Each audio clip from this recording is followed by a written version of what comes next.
We live in a world powered by electricity and controlled by the internet. From banking to water systems, from hospitals to supermarkets, nearly everything depends on digital networks. But what if all of it stopped? Not because of a storm, not because of a technical glitch, but because someone, somewhere, decided to pull the plug.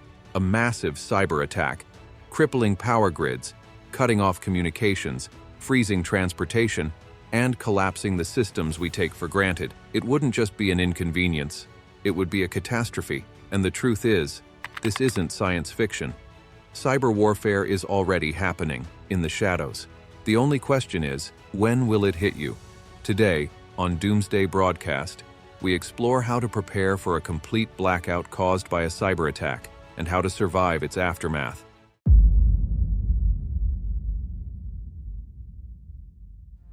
Unlike bombs or missiles, cyber weapons leave no crater. They slip silently into systems, undetected until it's too late. In recent years, cyber attacks have already shut down oil pipelines, disabled hospital networks, and plunged cities into darkness. In 2015, Ukraine's power grid was taken offline in the middle of winter. In 2021, a ransomware attack halted fuel delivery across the eastern United States. And in 2025, a massive blackout swept across Spain and Portugal, caused by technical failures, not hackers, but still leaving millions without power, stranding commuters, shutting down supermarkets, cutting internet and phone service, and forcing hospitals onto backup generators. People were unable to access their bank accounts or withdraw cash. If such chaos can be triggered by an accident, imagine the destruction if it was deliberate. Now picture an attack on a national scale, coordinated to hit every major power station, water treatment facility, and communication hub at once. The result? A total blackout. Not for hours, not for days, but for weeks or even months. This goes beyond losing Wi-Fi. It's about losing food, water, transportation, money, and safety.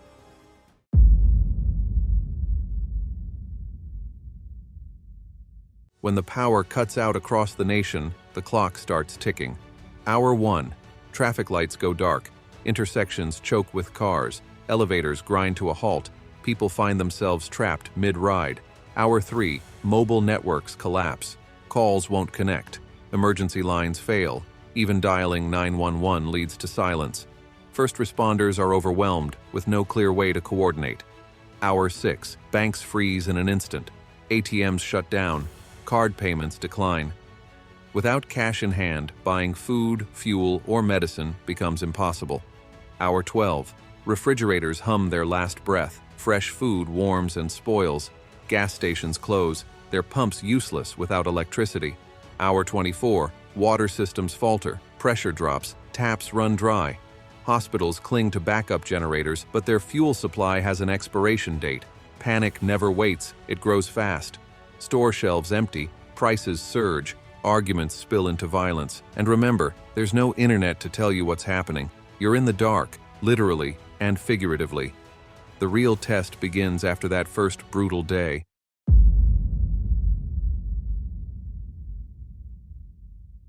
By day 3, desperation begins to take hold. Water supplies are nearly gone, and the last bottles vanish from store shelves. Food runs out in most homes. Without refrigeration, meat, milk, and fresh produce spoil into waste. Families turn to canned goods or whatever remains, but even those supplies disappear quickly. By day 4, supermarket deliveries stop completely. Trucks cannot refuel, and the digital systems that guide their routes have collapsed. Empty shelves stay empty, banks remain locked, online systems frozen, and cards are worthless. People without cash are powerless to trade, even when they see food or medicine in reach. By day 5, hospitals face crisis. Generators burn through the last drops of fuel. Ventilators and life support machines fall silent. Patients are turned away, left to fend for themselves. By day 7, law enforcement is stretched to the breaking point. Looting and violence rise sharply. Neighborhoods begin forming armed watch groups. This is the reality of a complete cyber-induced blackout. If you're not prepared before it happens, you may not survive after it happens.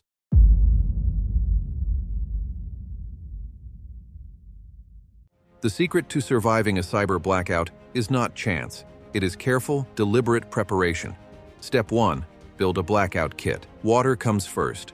Store at least 4 liters per person per day for 2 full weeks. Keep it sealed, clean, and ready.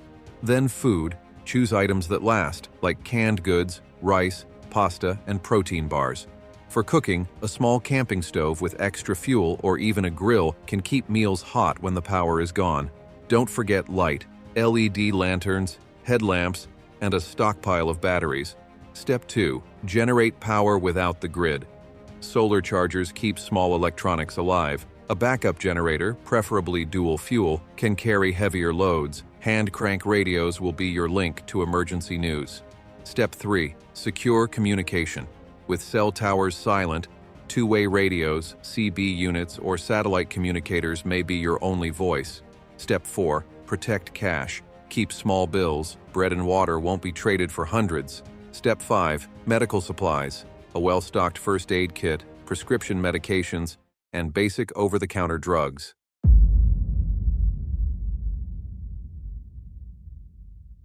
Water becomes the highest priority the moment the grid shuts down.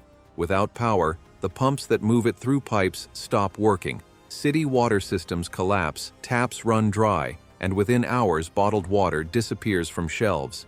Panic buying clears stores, and what remains quickly turns into desperate fights for the last drops.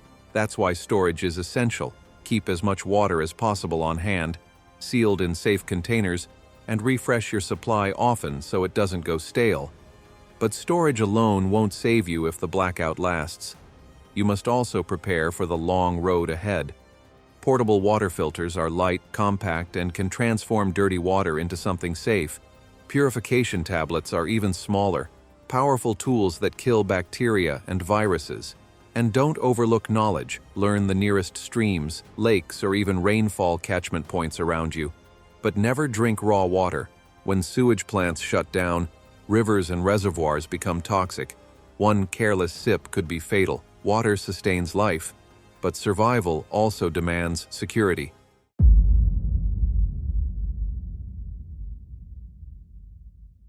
A cyber blackout goes beyond taking away comfort.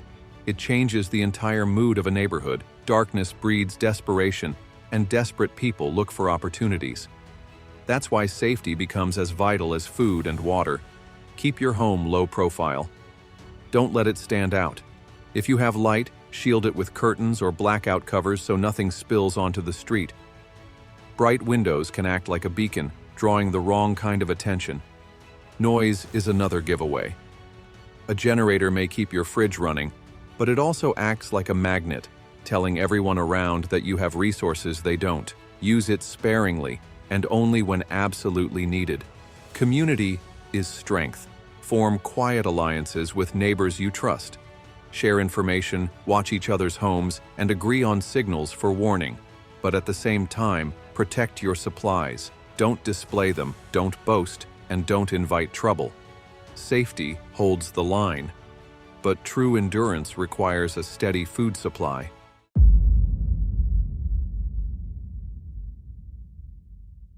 If a blackout stretches beyond a few weeks, survival stops being about waiting for the lights to come back.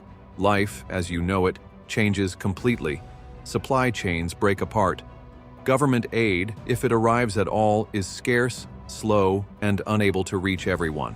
In that world, money loses power. Bartering becomes the new currency.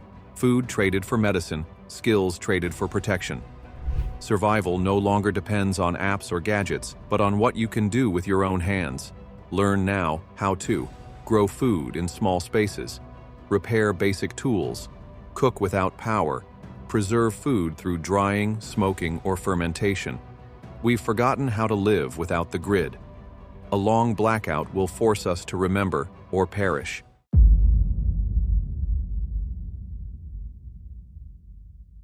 When the lights finally flicker back on and electricity hums through the streets again, society won't simply return to the way it was. People will truly realize how fragile the systems they relied on are. Banks, supply chains, hospitals, and communications all tested to their limits. Trust in governments, corporations, and emergency services will be shaken. leaving communities questioning who and what can be relied upon. Those who took the time to prepare, stored supplies, learned survival skills, and built networks with neighbors will emerge as leaders, guiding their families and communities through recovery. Meanwhile, those who ignored the warnings or assumed help would always be there may face harsh consequences, struggling to catch up in a changed world. The blackout leaves lessons burned into memory, and the next challenge may come sooner than anyone expects. Cyberattacks move in silence, invisible until systems collapse and daily life is thrown into turmoil. The line between order and chaos is thin, and the only shield you have is preparation. Supplies, skills, and knowledge ready before disaster strikes.